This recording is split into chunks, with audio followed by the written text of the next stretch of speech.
Bayangkan,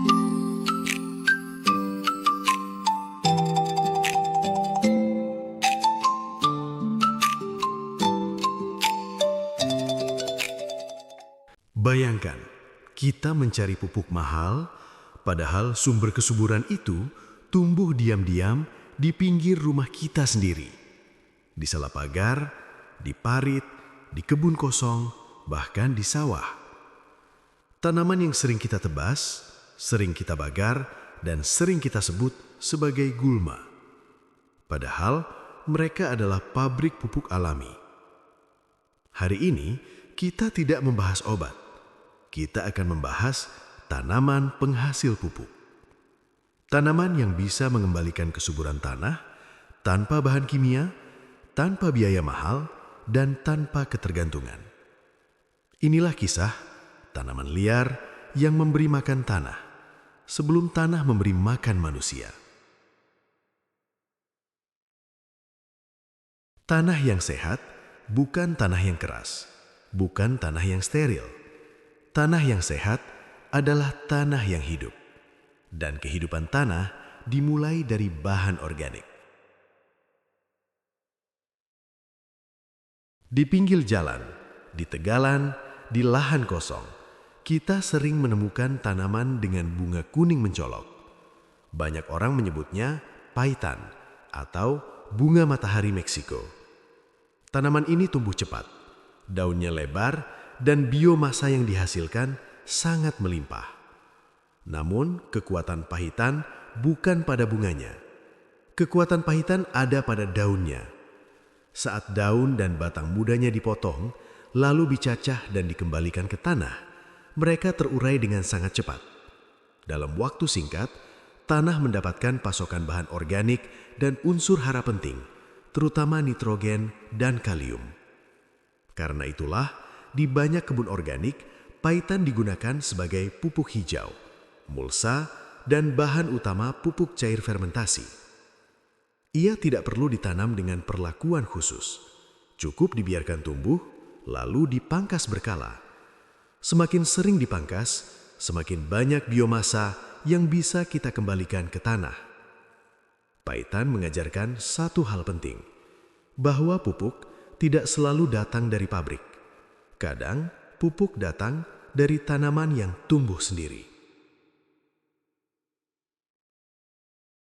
Sekarang, kita beralih ke tanaman yang sering dijadikan pagar hidup. Lamtoro. Pohon kecil dengan daun majemuk yang halus dan polong yang mudah dikenali. Lamtoro termasuk keluarga kacang-kacangan. Artinya, ia memiliki kemampuan khusus dalam membantu menyediakan nitrogen bagi tanah. Akar lamtoro bersimbiosis dengan mikroorganisme tanah. Mereka bekerja sama, mengikat nitrogen dari udara, dan mengubahnya menjadi bentuk yang bisa dimanfaatkan oleh tanaman lain. Namun yang paling mudah kita manfaatkan adalah daunnya. Daun lamtoro mudah dipotong, mudah dicacah, dan cepat terurai. Di kebun rumah, daun lamtoro bisa langsung dijadikan mulsa, bahan kompos, atau campuran pupuk cair.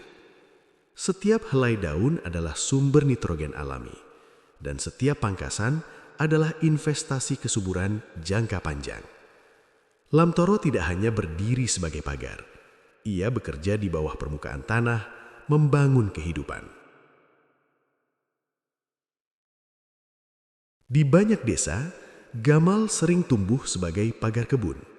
Batangnya ringan, mudah dipangkas, dan daunnya rimbun. Namun di balik kesederhanaannya, gamal adalah mesin penghasil biomasa. Setiap kali kita memangkas cabangnya, ia akan tumbuh kembali, lebih cepat, lebih lebat. Daun gamal sangat cocok dijadikan pupuk hijaru, bahan bokashi, dan kompos. Ketika daun-daun itu dibenamkan ke tanah, mereka menjadi makanan bagi mikroorganisme. Mikroorganisme tanah bekerja menguraikan bahan organik, membentuk humus, dan memperbaiki struktur tanah. Tanah menjadi lebih gembur, lebih mampu menyimpan air, lebih ramah bagi akar tanaman. Gamal mengajarkan satu filosofi sederhana. Pagar kebun tidak harus hanya membatasi. Pagar kebun bisa menjadi sumber kehidupan. Sekarang kita berpindah dari daratan ke permukaan air. Di sawah, di kolam, atau di parit yang tenang, sering terlihat hamparan kecil tanaman paku air bernama azolla. Bentuknya mungil, namun perannya besar. Azolla hidup mengapung dan bersimbiosis dengan mikroorganisme khusus. Hubungan ini membuat azolla dikenal luas sebagai pupuk hijau alami, terutama di sawah. Saat azolla dipelihara di permukaan air, lalu dibenamkan ke tanah, ia menjadi sumber nitrogen organik yang sangat efektif. Tidak perlu mesin, tidak perlu pabrik. Cukup biarkan azolla tumbuh, panen sebagian, dan kembalikan ke tanah. Di banyak sistem pertanian ramah lingkungan, azolla menjadi simbol bahwa air pun juga bisa menjadi ladang pupuk. Sekarang kita masuk ke tanaman yang paling sering dibenci, Kirinyuh. Gulma yang tumbuh cepat, menutup lahan, dan sering langsung dibakar. Namun justru karena pertumbuhannya yang agresif, Kirinyuh menghasilkan biomasa dalam jumlah sangat besar. Daunnya lunak, batangnya tidak keras, dan mudah terurai. Kirinyuh sangat cocok dijadikan mulsa tebal, bahan kompos, dan pupuk cair fermentasi. Saat kirinyuh dicacah dan ditumpuk sebagai mulsa, ia melindungi permukaan tanah, menjaga kelembaban, dan memberi makan organisme tanah. Daripada dibakar, daripada dibuang, kirinyuh jauh lebih berguna saat dikembalikan ke tanah. Gulma bagi satu sistem, pupuk bagi sistem yang lain. Sekarang, pertanyaannya sederhana. Bagaimana kita memulai di kebun rumah? Caranya tidak rumit. Pertama, potong daun dan batang muda dari tanaman-tanaman tadi. Paitan, lamtoro, gamal, kirinyuh. Cacah sederhana. Kemudian, ada dua pilihan. Pilihan pertama, langsung jadikan mulsa di atas bedengan. Biarkan alam yang bekerja. Pilihan kedua, fermentasi. Masukkan bahan hijau ke ember, tambahkan air, dan sedikit sumber gula. Tutup dan biarkan beberapa hari.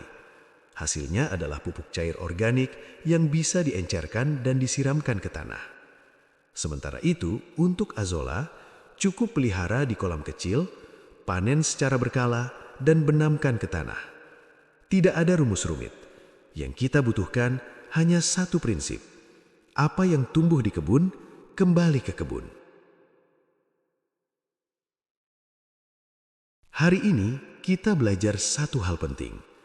Kesuburan tanah bukan hasil dari satu produk. Kesuburan tanah adalah hasil dari siklus. Daun jatuh, terurai, menjadi humus, memberi makan mikroorganisme, menghidupkan tanah, dan akhirnya tanah menghidupkan tanaman. Paitan, lamtoro, gamal, azolla, kirinyuh. Mereka bukan hanya tanaman liar. Mereka adalah bagian dari ekosistem yang bekerja tanpa suara, tanpa label, tanpa iklan. Jika kita mulai menghargai tanaman-tanaman kecil ini, maka kebun rumah kita tidak hanya menjadi tempat menanam sayur.